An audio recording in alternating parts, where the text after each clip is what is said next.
tem que entrar em campo para ganhar sempre. Obrigação! Quando eu entro numa parada, eu entro para ganhar. Eu não entro para ser mais um. Responsabilidade. Tem que ganhar sempre, não pode empatar nunca. Tem que ganhar em casa, tem que ganhar fora, tem que ganhar em todos os lugares. Hoje tem Copa do Brasil. Flamengo e Grêmio. É difícil pro Grêmio, sim. Mas pode ter certeza que é difícil pro Flamengo também.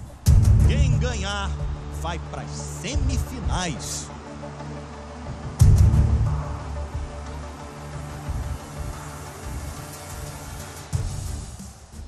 Meu Deus do céu, hein? Boa tarde pra você. Hoje termina esse duelo, porque só um time vai sair classificado logo mais do Maracanã. Flamengo e Grêmio, ao vivo aqui na Globo, depois de segundo sol. Você lembra, né? 1-1 na última quarta-feira em Porto Alegre. Aliás, no primeiro jogo, e quem vencer hoje se classifica. Qualquer empate leva a decisão para a disputa de pênalti. A gente vai falar muito ainda sobre esse jogo. Amanhã tem Sul-Americana para 2 cariocas. Botafogo vai receber o Nacional do Paraguai no Nilton, querendo resgatar aquele clima de outra competição continental do ano passado. Benítez bateu, Cândido Fernandes, herói absoluto. A campanha é histórica até as quartas de final da Libertadores do ano passado e o show nas arquibancadas tem deixado saudade no torcedor. Sempre jogos lotados, né?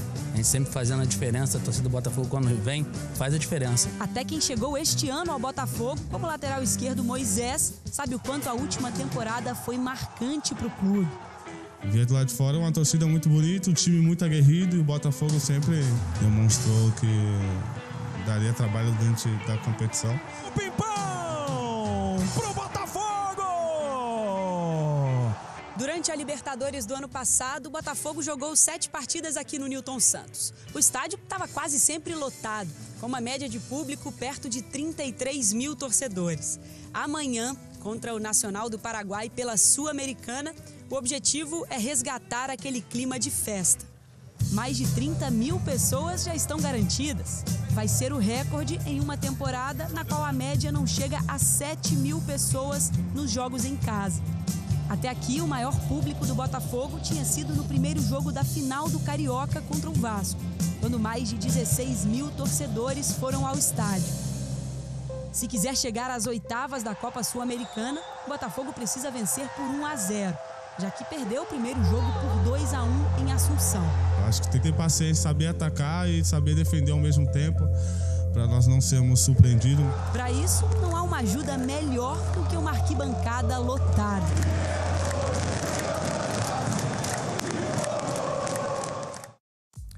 Fluminense também joga amanhã pela Sul-Americana e já chegou a Montevidéu. O que vem na bagagem do time de Marcelo Oliveira? Vitória sobre o Defensor no jogo de ida da Sul-Americana há quase 2 semanas? Ou a derrota por 3-0 para o Inter anteontem, também no Maracanã, mas pelo Brasileiro? A gente traz na bagagem a vontade de deixar para trás a última partida. A gente sabe que não foi uma noite muito feliz. A noite daquele 2 de agosto terminou bem melhor. O Fluminense se viu diante de um time que não quis jogar. O Defensor catimbou demais, queria o empate e por pouco não conseguiu. Os gols só foram sair depois dos 40 minutos do segundo tempo. Com direito a golaço olímpico de Sornosa. Sornosa é gol olímpico! É golaço, é golaço, é golaço! Depois de vencer por 2-0, o time carioca pode agora, na partida de volta, até perder por 1 gol de diferença e se classifica. E o que Jadson e os companheiros não devem encontrar é um estádio lotado. Longe disso. Essa é a casa do Defensor, o estádio Luiz Franzini, capacidade para 18 mil pessoas. Esse ano, pela Libertadores, por exemplo, o Grêmio veio jogar aqui para apenas 4 mil torcedores. A expectativa da imprensa local é de que o estádio não encha mais uma vez. Nada de caldeirão, pressão da torcida. Para nós jogadores é sempre bom jogar no estádio lotado, né? A motivação é sempre alta, mas a gente tem que procurar focar no nosso time e deixar as coisas de fora para fora do campo. E para o torcedor tricolor, que seja uma noite para se comemorar como a do jogo de ida. Roger Federer, Serena Williams, 2 dos melhores tenistas do mundo. 2 destinos diferentes no Masters 1000 de Cincinnati, nos Estados Unidos. Na sua estreia no torneio, Federer venceu o alemão Peter Gojowczyk Eita, nomezinho fácil de falar, né? 2-0 em pouco mais de 1 hora de jogo. Já a Serena Williams, eliminada por 2-1 na segunda fase por Petra Kvitova, da República Tcheca. Rapaz, no tênis também de vez em quando acontecem essas surpresinhas aí, como aconteceu com a Serena, né? Já no Globo Esporte, em primeiro jogo da maratona de agosto, que vai terminar com classificação ou eliminação. E Flamengo e Grêmio, meu amigo, vão decidir no Maraca cheiaço. E atuar em casa ao lado da nossa torcida, sem dúvida nenhuma, nos dá força, nos empurra, mas não quer dizer que nós vamos encontrar algum tipo de facilidade.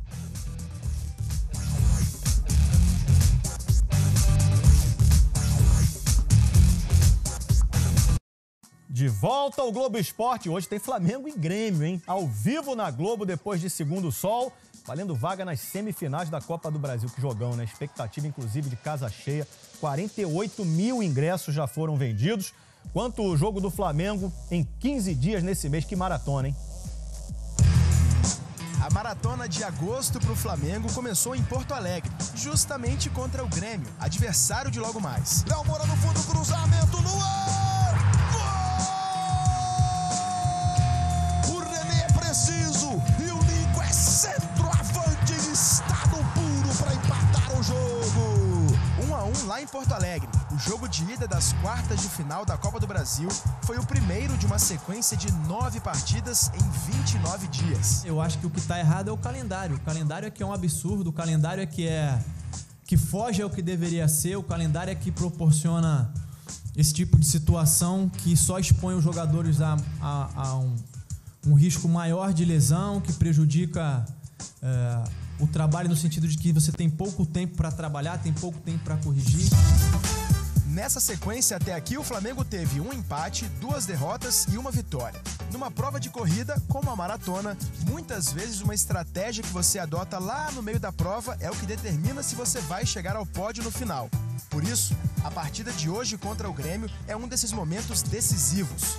É o jogo que decide a vaga na semifinal da Copa do Brasil. Eu acho que natural, eles jogando em casa, com o apoio da torcida deles, vão vir pra cima, né? Como de costume. Aqueles primeiros 15, 20 minutos ali, a gente tem que estar bem focado, bem ligado, porque a gente sabe da força deles no Maracanã. O Maracanã vai estar lotado. Poder atuar em casa ao lado da nossa torcida, sem dúvida nenhuma, nos dá força, nos empurra, mas não quer dizer que nós vamos encontrar algum tipo de facilidade. Se o Flamengo vencer, está na semifinal. Em caso de vitória do Grêmio, a vaga fica com os gaúchos. E se tivermos empate, a decisão vai para os pênaltis. E se isso acontecer, o Flamengo tem um especialista no elenco. Henrique Dourado. O artilheiro do Flamengo na temporada, com 11 gols, perdeu apenas um pênalti em toda a carreira. Um jogador que a gente conta, sem dúvida nenhuma, para o jogo de amanhã, assim como o Uribe, se tiver em condições, e o Lincoln, para que qualquer um dos três que inicie o jogo ou que porventura venha entrar no jogo possa nos ajudar. Essa maratona de agosto ainda está longe de acabar. E a estratégia de Barbieri está definida. Eu, pelo menos, não tive nenhum jogo até hoje no Flamengo em que eu pudesse entrar em campo e falar: hoje não precisa ganhar. Tem que ganhar sempre, não pode empatar nunca, tem que ganhar em casa, tem que ganhar fora, tem que ganhar em todos os lugares. É evidente que existe uma pressão externa. E a pressão é para que a maratona de agosto mantenha o Flamengo com chances de conquistar um título nessa temporada. Para isso, a noite de hoje será decisiva. Barbieri gosta de fazer uma surpresinha de vez em quando, mas o Flamengo que deve ir a campo hoje é esse aqui que está no campinho, ó. Diego Alves no gol, Rodinei, Léo Duarte, Hever e René, o Cuejar com Paquetá e Diego um pouquinho mais à frente, Everton Ribeiro na direita, Vitinho deve ser titular na esquerda e o Henrique Dourado meteu gol de biquinho no último jogo, tá com moral, deve ser o centroavante. O atacante Guerreiro, que jogou no Flamengo, né, desembarcou em Porto Alegre, ele foi recebido no aeroporto por muitos torcedores do Internacional, aí depois ele foi pro Beira-Rio, onde vestiu a camisa do clube, inclusive, só disse que precisa melhorar a parte física para poder estrear. Eu quero que minha estreia seja da melhor maneira possível, eu estando 100% bem. E acho que preciso um pouco mais me preparar, acho que fisicamente. Eu vou ter uma conversação com o treinador hoje, com certeza, para definir. Mas meu desejo é já estar em campo quanto antes. Informações da Manhã do Vasco agora com Henrique Arcoverde. Olá, muito boa tarde a todos. O Vasco continua a busca por um novo técnico. Ontem, o diretor de futebol Alexandre Faria negou qualquer especulação e disse que não há prazo definido para fazer esse anúncio. Ele falou que é preciso ter muita cautela nessa hora e que vai buscar um nome de consenso entre toda a diretoria para aí sim iniciar as negociações para contratar o terceiro treinador para o Vasco essa temporada. Lembrando que o Vasco viveu situação semelhante no ano passado, quando Cristóvão Borges, Milton Mendes e Zé Ricardo comandaram a equipe em 2017. O Zé Ricardo, inclusive, assumiu o Vasco em agosto, com o time perto da zona de rebaixamento e terminou a temporada classificado para pré-Libertadores. Temos as nossas preferências, claro que temos, e provável que hoje a gente já tenha uma definição desse nome de consenso para a gente efetivamente atacar, né? Estamos próximo disso e vamos torcer para que a gente tenha a melhor solução possível. Enquanto o novo técnico não vem, Valdir Bigode vai comandar a equipe. Ele que jogou 9 anos no Vasco, desde 2015 é auxiliar da comissão permanente. Inclusive, já dirigiu o Vasco esse ano no empate em 1-1 contra o Cruzeiro em junho pelo Campeonato Brasileiro. Próximo compromisso do Vasco é na segunda-feira, em São Januário, às 8 da noite, contra o Ceará pelo Brasileirão. Beleza, Escobar? Um ótimo programa para você. Beleza, Henrique. Valeu, cara. Rogério Micali, gente, não é mais o técnico do Paraná. O clube informou que a decisão foi tomada em comum acordo com ele, inclusive. O Micali comandou o time paranaense aí por 5 meses e meio. Foram 24 jogos, 7 vitórias, 7 empates e 10 derrotas. E a Conmebol anunciou que a final da Libertadores do ano que vem vai ser disputada em Santiago, no Chile, no Estádio Nacional. Lembrando que vai ser jogo único. Quem vencer é campeão. Vai ser no dia 23 de novembro, um sábado. A decisão da Sul-Americana do ano que vem também vai ser nesses moldes, estilo Champions League, né? E o jogo vai ser em Lima, no Peru, mas ainda sem data e sem estádio definidos. Nós mostramos ontem que depois de 17 anos na Fórmula 1, o bicampeão mundial Fernando Alonso anunciou a saída dele da categoria, né? Correu pela Renault, Ferrari, McLaren, sempre colecionando vitórias e polêmicas. Fernando Alonso é um caso raro na Fórmula 1. O espanhol é considerado um dos melhores pilotos da história da categoria, mesmo tendo vencido pouco e há muito tempo. Em 17 anos, foram apenas 2 títulos mundiais, conquistados em 2005 e 2006 pela Renault. 32 vitórias, 22 poles, 97 pódios.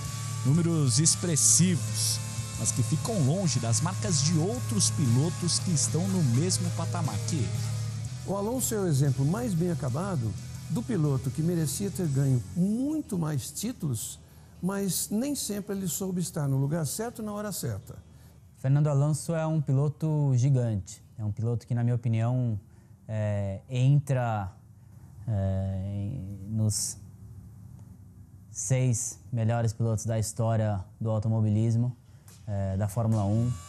Mais do que números e conquistas, talento puro, num carro de ponta ou não, disputando as primeiras posições ou não, Fernando Alonso sempre mostrou a habilidade de um piloto nato, daqueles que são capazes de fazer a diferença no cockpit. Felipe Massa foi companheiro dele por 4 temporadas na Ferrari e o compara ao maior vencedor da Fórmula 1. Piloto que tem uma capacidade e um talento diferente, e eu ponho sem dúvida o Alonso em um nível totalmente igual ao Schumacher. Só que esse talento está no mesmo nível da personalidade forte que ele tem.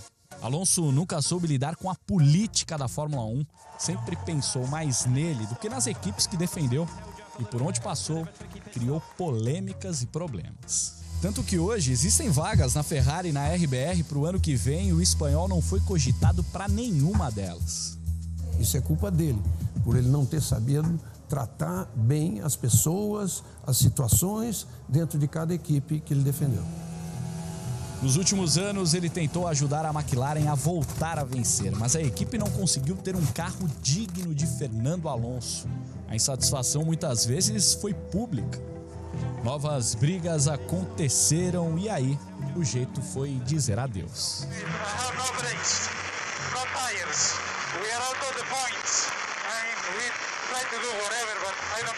Agora, Alonso quer conquistar a tríplice coroa. Ele já ganhou o GP de Mônaco de Fórmula 1 e as 24 horas de Le Mans.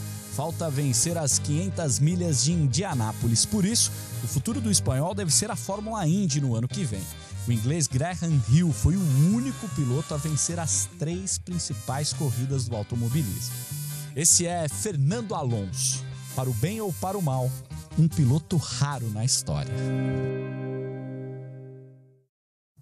É verdade. Ó, depois do intervalo, um papo com o Renato Gaúcho, que é sempre muito legal, né? Ele é ídolo merecedor de estátua no Grêmio, mas tem história como jogador e o desejo de um dia ser técnico do Flamengo. Eu sou profissional, eu sou pago pelo Grêmio. O meu trabalho é chegar no Maracanã e eliminar o Flamengo, sim. Mas isso não impede de ter um carinho muito grande pelo clube do Flamengo e pela torcida, sem dúvida alguma. E na segundona do Brasileiro apareceu o mais novo reforço do Inacreditável Futebol Clube. E aí, se ele não merece ganhar essa camisa aqui. Na Série B do Brasileirão, Criciúma e Ponte Preta. Jogo empatado em 1-1, quando o Yuri fez uma boa jogada pela esquerda e deixou o companheiro na boa para marcar. Muito bem, Yuri. Yuri com H e Y mesmo, hein? Ponte 2-1, aquele placar meio perigoso. O outro time pode empatar a qualquer momento, né? Então, depois desse escanteio, na cabeçada do Renan Fonseca, o Yuri dominou com uma perna, foi chutar com a outra. Valeu, Yuri! O Luiz Fabiano, que tá quase acertado com a Ponte, estava lá nas tribunas. E com os olhos vidrados, ele reagiu assim. Tem batido pela Ponte, ali na marca do pênalti. Não. O que o Yuri fez, não dá pra acreditar, né? Eita, Yuri! Podia ter dominado, podia ter dado um toquinho, podia ter virado uma bicicleta, podia ter feito qualquer coisa, rapaz. Menos isso aí, né? Fique esperto, porque a camisa do Inacreditável tá chegando pra você, garoto. Menos mal pro Yuri que a Ponte venceu o jogo por 3-1. Tá tudo tranquilo, moralizado. Falando de Copa do Brasil, Chapecoense e Corinthians, jogo decisivo pelas quartas de final, jogo de ida em São Paulo. Corinthians ganhou por 1-0, por isso hoje Chapecó tem a vantagem do empate. Os dois times têm dúvidas no ataque. No Corinthians, o Cleison sentiu dores na coxa, vai ser avaliado. E na Chape, o Wellington Paulista não jogou no último domingo porque está com uma lesão e ainda é dúvida esse aí, o Wellington Paulista. Também vão se enfrentar hoje Cruzeiro e Santos no Mineirão. O Cruzeiro venceu o jogo de ida na Vila Belmiro por 1-0, gol do Raniel. E aí basta um empate para os mineiros chegarem à semifinal, né? A classificação vale 6,5 milhões de reais. Mineirão vai estar cheio, mais de 48 mil ingressos já foram vendidos. Quem passar pega Palmeiras ou Bahia, que jogam amanhã. Voltando a falar de Flamengo e Grêmio, a gente bateu um papo legal com o técnico Renato Gaúcho. O cara é ídolo no Grêmio, mas tem um passado bem legal como jogador do Flamengo e quer um dia treinar o Flamengo. Parece fila para pedir a bênção. Os fiéis são os meninos do time de juniores do Grêmio. Sentado, cafezinho na mão, devidamente protegido do frio, o técnico Renato Gaúcho. Nos últimos 20 meses, ele operou o milagre da multiplicação. Eu ajudei o Grêmio a conquistar 4 títulos, a sair da fila depois de 15 anos, 4 títulos importantíssimos. Eu acho que o meu currículo, os números, os títulos, falam por mim. Copa do Brasil em 2016, Libertadores 2017, Campeonato Gaúcho e Recopa Sul-Americana em 2018. Desde a sequência vitoriosa de Tite com o Corinthians, ninguém tinha ganhado tanto. Quando eu entro numa parada, eu entro para ganhar. Eu não entro para ser mais um. Mas a grande conquista de Renato Gaúcho foi pessoal. O reconhecimento da crítica de torcedores de que o jogador vitorioso, fanfarrão e sempre ganhador, agora é o técnico maduro, igualmente campeão. Ao invés de contar até 3, ela conta até 10. Ao invés de contar até 10, ela conta até 20. E vai aprendendo com as situações. Então eu cresci muito. A história desse crescimento tem como cenário uma de suas grandes paixões. É a melhor cidade do mundo. O Rio de Janeiro, onde viveu a maior parte de seus 55 anos, foi o palco preferido do Renato jogador, onde ele deu vazão ao jeito irreverente, do qual nem a torcida do Grêmio escapou. As moças ficarem alegres agora, depois é tristeza total. Foi no Rio também que o Renato mostrou que à beira do campo poderia fazer o mesmo sucesso que teve como jogador.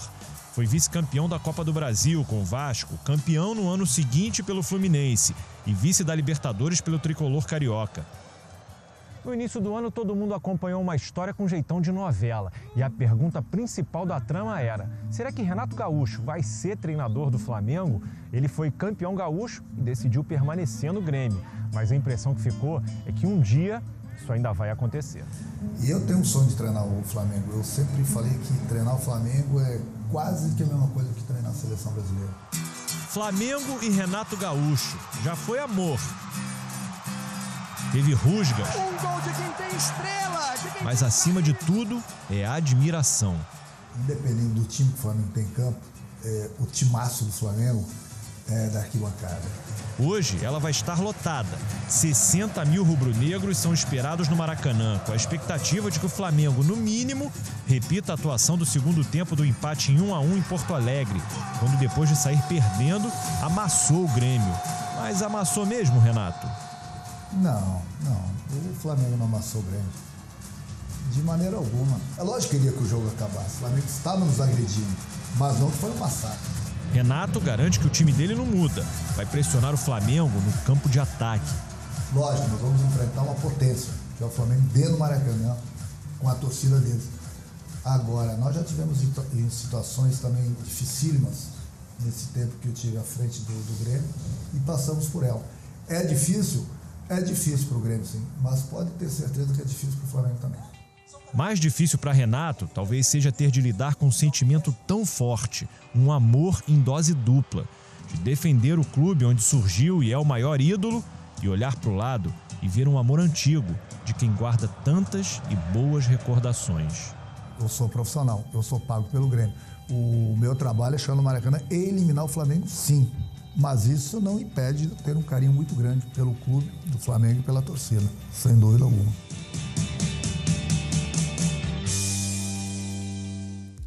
Um jogo como esse movimenta muito as redes sociais. Vou mostrar aqui uma pequena amostra para você. Maurício, hoje passa o rei do Rio, ele, Renato Gaúcho e o Grêmio. Não é o que pensa o Rafael, que diz que hoje vai ser 3-0 Mengão com festa da torcida, 50 mil pessoas em campo. Aproveito para refazer o convite. Hoje, depois de Segundo Sol, ao vivo, tem Flamengo e Grêmio na Globo para você desfrutar. Quem vencer passa para a semifinal da Copa do Brasil.